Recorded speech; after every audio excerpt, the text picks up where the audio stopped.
बच्चों. So today we are going to talk about mucocele.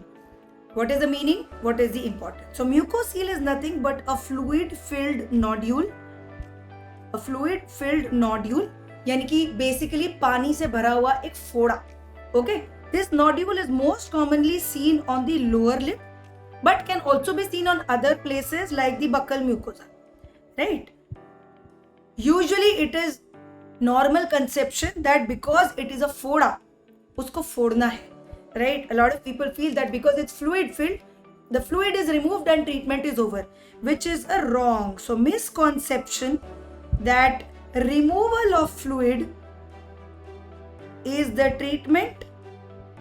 This is a misconception. It is wrong. Why it is wrong? Because it will happen again and again and again. It will recur if you just aspirate.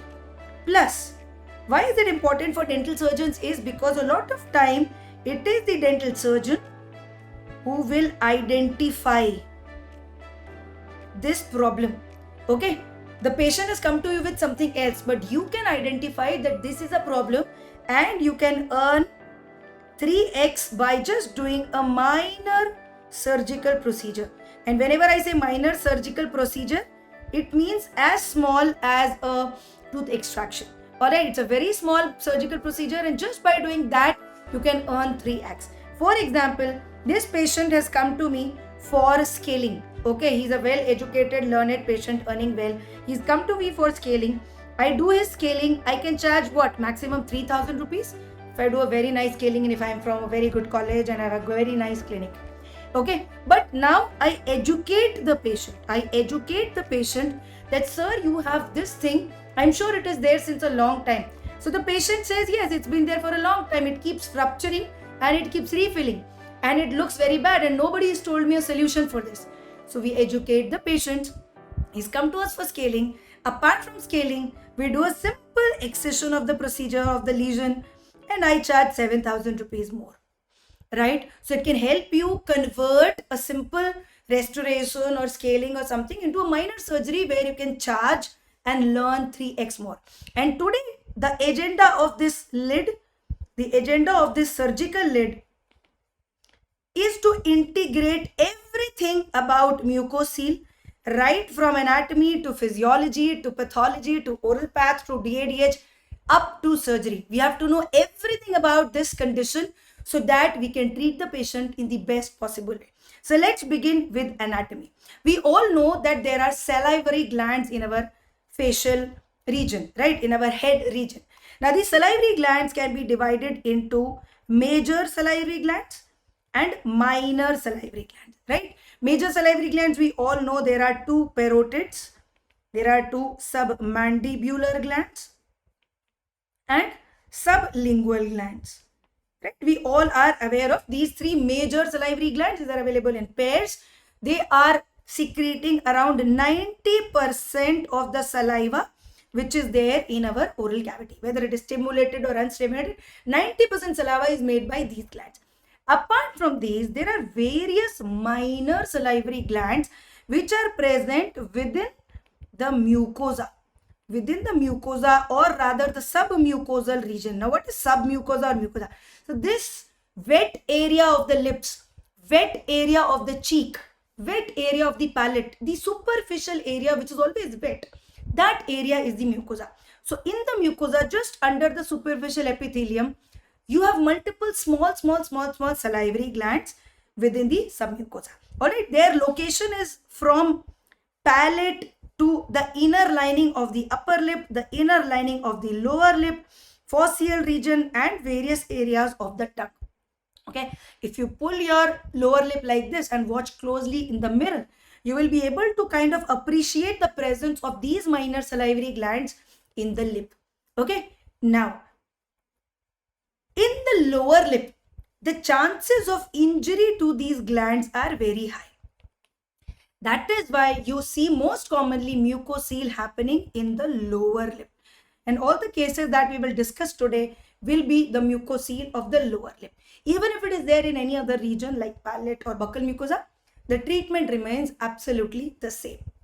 Now from anatomy, let us jump to physiology and let us see what is the content of saliva. Normally, saliva is made up of 99% water and 1% of other substances. Okay, now what are these other substances? The other substances are enzymes. What enzymes? Like primarily salivary amylase and sometimes lipase. The second thing that we have is certain antimicrobial substances or agents, which are like your lysozymes. See, oral cavity is exposed to air. It is exposed to external.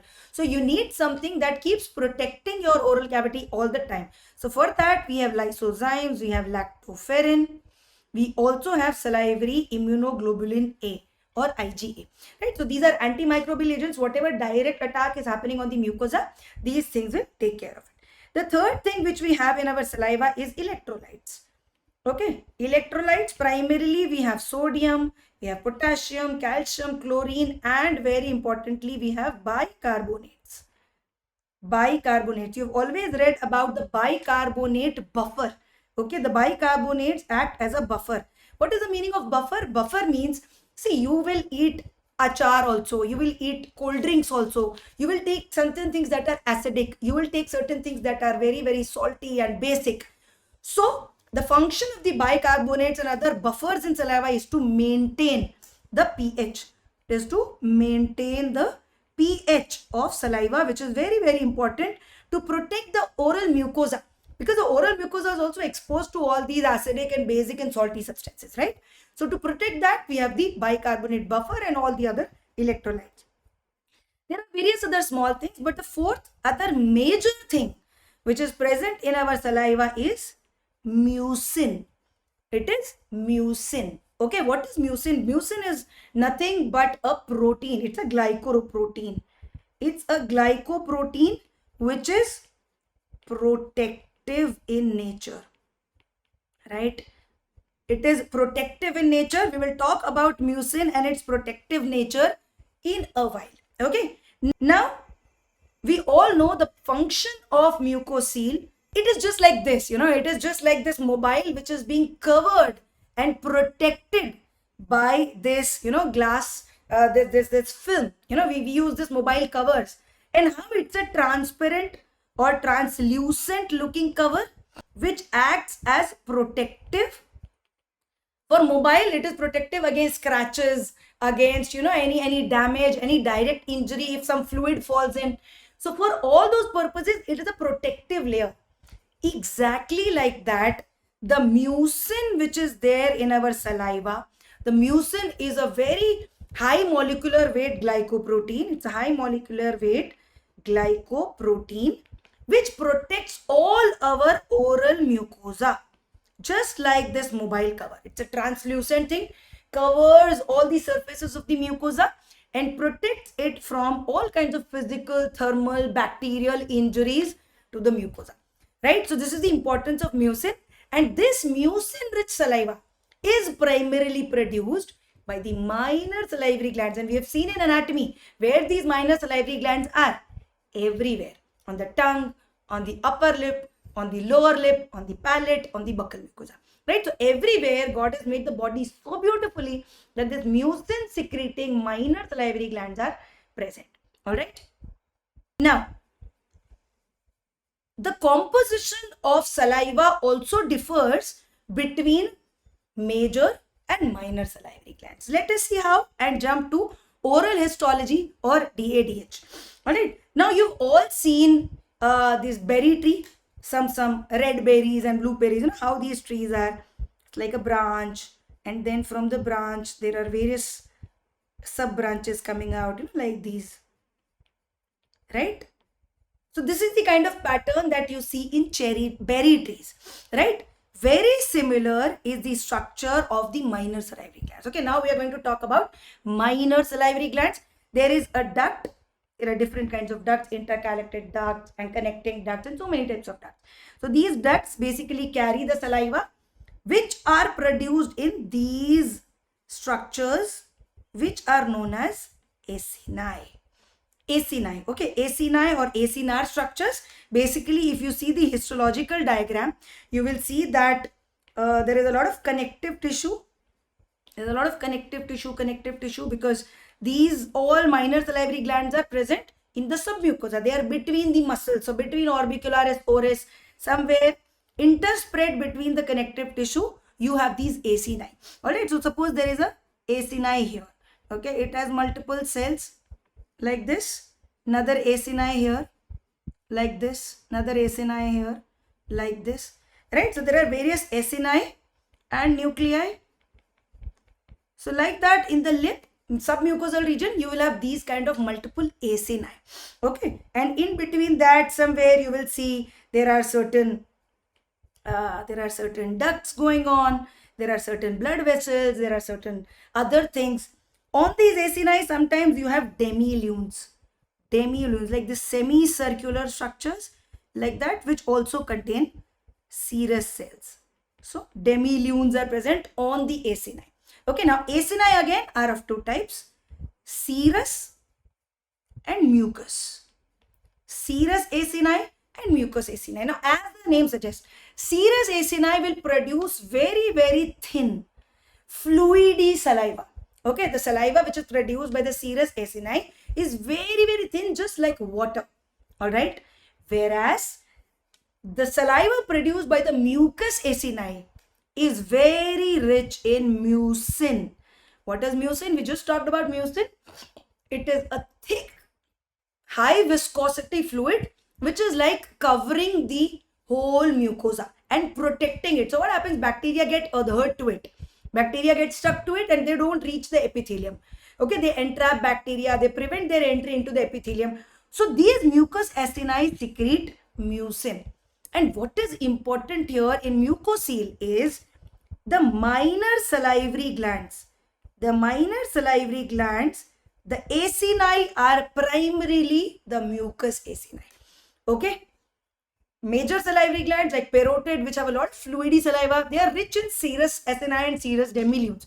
Whereas the minor salivary glands, the saliva that they produce is very, very high quantity of mucin. Very thick, viscous saliva produced by minor salivary glands. So I hope it is clear till now. So berry-like structure of the salivary glands and two types of acini, serous and mucous. The type of acini present more in the minor salivary glands is the mucous acini. So the produce or the saliva that they produce is very, very rich in mucin, which is the fourth component of the other organic, inorganic components of saliva. Okay, now let us jump to pathology. What happens when there is an injury to these minor salivary glands, most commonly present in the lip? So if there is a child who is under tension of exams and he's biting his lip, he put a cut, he will injure these minor salivary glands or the duct of the minor salivary gland. Okay, or if somebody is eating a papad, okay, or something very sharp like a pani puri or some sharp piece of fish bone. Okay, so anything which is sharp is going to injure the duct or the actual minor salivary glands. And what will happen? This mucin rich fluid, instead of being formed in the acini, traveling to the ducts and coming to the mucosa, okay, that is the normal route. So these acini are going to produce mucin that is going to travel via the ducts. Via the duct it will travel, and somewhere in the submucosa or mucosa it will open and it will leave its secretions, right? It will leave all the secretions so that it lubricates the mucosa. What helps it? The myoepithelial cells, the muscular type of cells help in contraction of these acini, and the saliva, the mucin rich saliva which is produced, it travels through the duct and it reaches the mucosa where it does its function of lubrication, right? But in case if there is an injury either to the duct or to the gland itself, what will happen?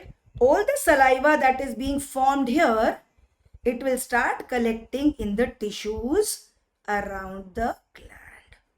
It will start collecting in this region around the duct or around the gland, right?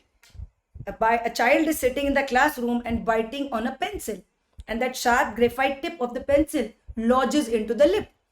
The child takes the tip out or the parents take the tip out, but there is injury to one of the ducts or one of the glands. It creates a mucocele. Okay, jumping to the oral pathology, a lot of times we have heard this word retention cyst and extravasation cyst, right? What is the difference? It's a very simple thing. If this is the acini and this is the duct, all right, if the injury causes expansion of the duct, okay, there is injury and all the mucin is collected within the duct, okay, but it has caused dilatation of the duct has repaired itself, but all the mucosa or the mucin or the saliva is collected within the duct, then you call it a retention cyst. That means the saliva is coming out of the gland, it is not going in the proper channel, but it is still retained within the ducts. Okay, so it's called a retention cyst, which is not very common. What is much more common is the acini is producing saliva, the duct is taking it out, but because of the injury, the duct is ruptured. So whatever saliva is forming here is extravasating. Extravasating means coming out. It is coming out of the duct, and this kind of cyst is called an extravasation cyst, which is much more common. So injury to the duct or a direct injury to the gland will cause an extravasation phenomenon where the fluid, that is saliva, mucin-rich saliva, is collecting around the duct or around the gland. All right. This brings us to the name root mucocele. So mucocele is made up of two words, mucus and cele or seal, right? Greek origin word. Mucus, it is called mucocele because the secretion is very rich in mucin. We have just seen in physiology and other subjects how the salivary glands, the minor salivary glands, produce a saliva which is very rich in mucin. We don't call it a xylocele or a salivary cele, right? We call it a mucocele.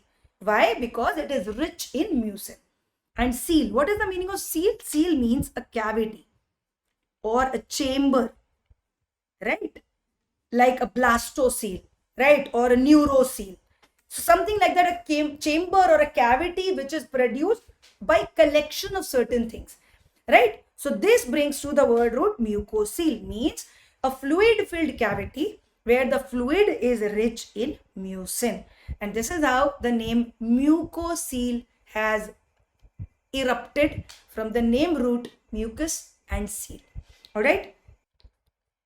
So next we come to the clinical presentation. Okay, I'm going to discuss two cases. First one, it's a small 15-year-old boy who is going for his 10th standard board exams, and he's saying, ma'am, I have some blister kind of a thing in my mouth. It keeps rupturing and refilling. So that is the first case important finding, history of rupture and refilling, right? It ruptures because the thing which is causing trauma, initially again it is causing trauma, it gets into some size, around small size, then it ruptures. For a few days it is okay, then slowly again as the mucosa heals, again it refills. So history of rupture and refilling is very important. It is usually painless. There is not much pain associated with it. Usually it is small in size, right? 1 centimeter or half a centimeter in diameter. It's a very small pathology, right? And lot of times you will have patients who have a history of aspiration. They went to their local physician and that physician aspirated it through the saliva, but again it is found. So a lot of times the patient will give you a history of aspiration done by somebody which is not very successful. Okay, and like this uncle's case which I discussed earlier, a lot of times it can be an accidental discovery. It is an accidental discovery. You can tell the patient that it is not tumorous, it is not cancerous. It is just an injury to your salivary gland which has caused this unaesthetic nodule, right? If it is on the inner surface of the lip, it is not that unaesthetic because it is not visible, but it is bothersome.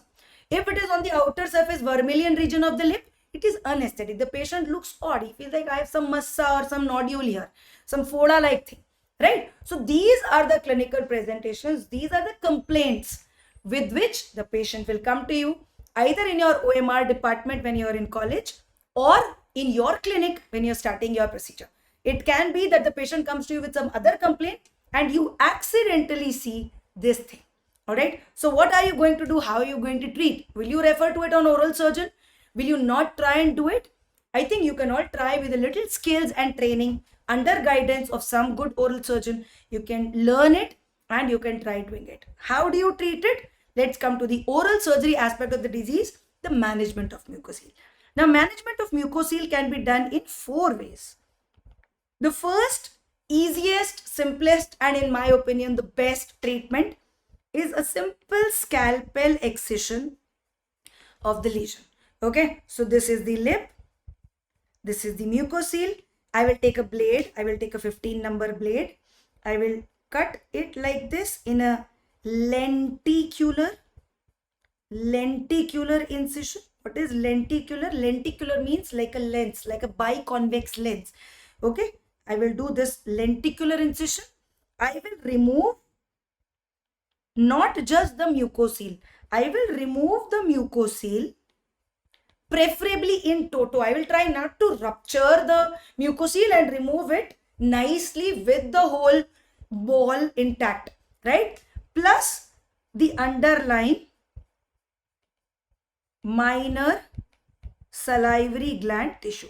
I will also remove some of the minor salivary glands which are attached to it, so that, why do I do this? I do this to prevent recurrence, because if I leave certain glands that are still injured, it can cause recurrence. So to prevent recurrence, I will not just remove the mucocele, I will remove the mucocele along with certain underlying minor salivary gland tissues.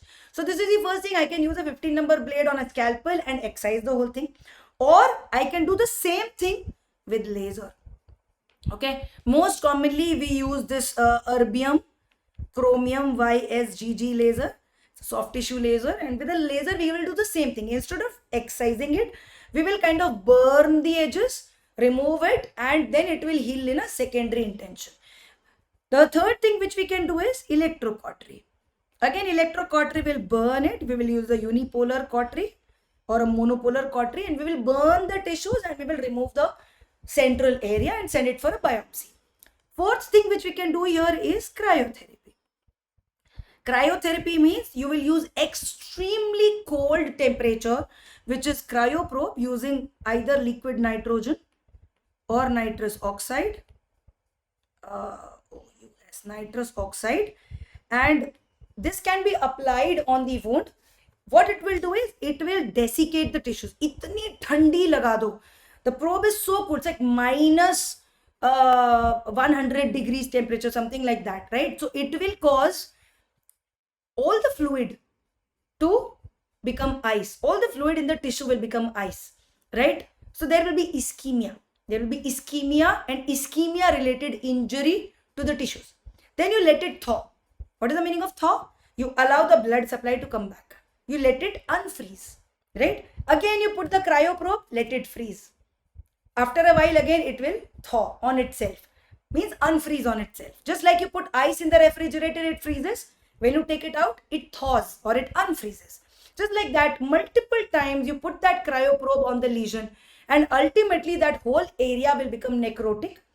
Thanks to the excellent blood supply of the lip and the facial region, the normal mucosa will regenerate and that lesion is desiccated, right? So this is only if you have a cryoprobe available. Electrocautery is only if you have a cautery machine with you. Laser is only if you have a laser machine, but everybody has a 15 number blade, so you can do the scalpel excision.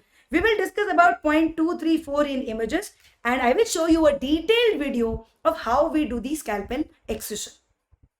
So this is the first one. This is not my case. Somebody else has done it. It's a erbium chromium YSGG laser. And how this mucocele, it is excised during the laser, using the laser. The residual salivary glands are also burnt using the laser. You will see this kind of a wound after laser excision. Okay. In few days, you will see this dirty scab-like looking area on the wound. but it shows normal healing, and in some few more days, the wound is absolutely normal. The mucosa is pinked up. Okay, so this is how you do a laser excision. Second thing, similarly, just like laser excision, the cryotherapy, the cautery is also very similar. You use a unipolar cautery and burn everything. It will also look exactly the same. The next thing is using a cryoprobe. Okay, this is the liquid nitrogen cylinder. Remember, in exams they ask you what is the color of the nitrogen cylinder, right? So it's a blue colored cylinder and it has a probe. It has a tip in the end which you can apply to the wound. Okay, different sizes tips. So this is the mucoseal. This is again not my case, taken from somewhere.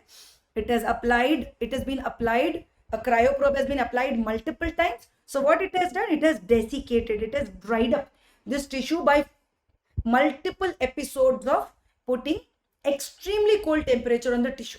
After a few days, it will look like this. Some slough will be appearing on the mucosa, but in a few days again it heals perfectly fine, right? So this is how you treat it with cryotherapy. And the last one is by using a scalpel excision. Okay, I'm going to tell you the steps quickly and then we'll see this video of how you do every step.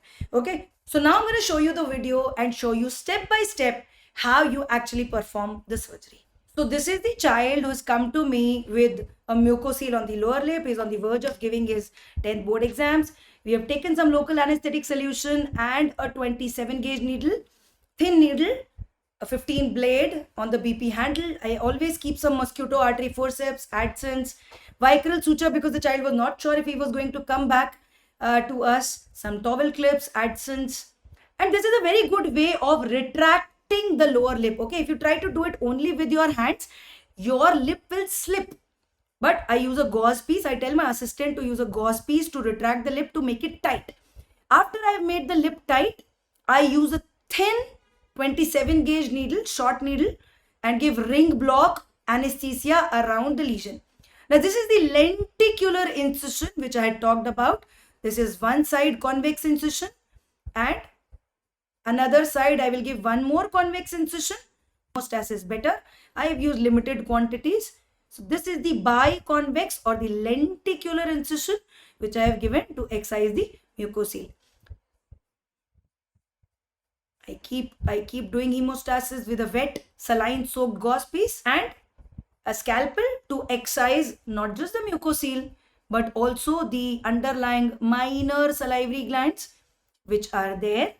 The child is absolutely pain free because we have given a good ring block, a good block around the lesion, and this is how we have excised the mucosa, the mucoseal, that yellow colored, and these small minor salivary glands that you can see has also been excised.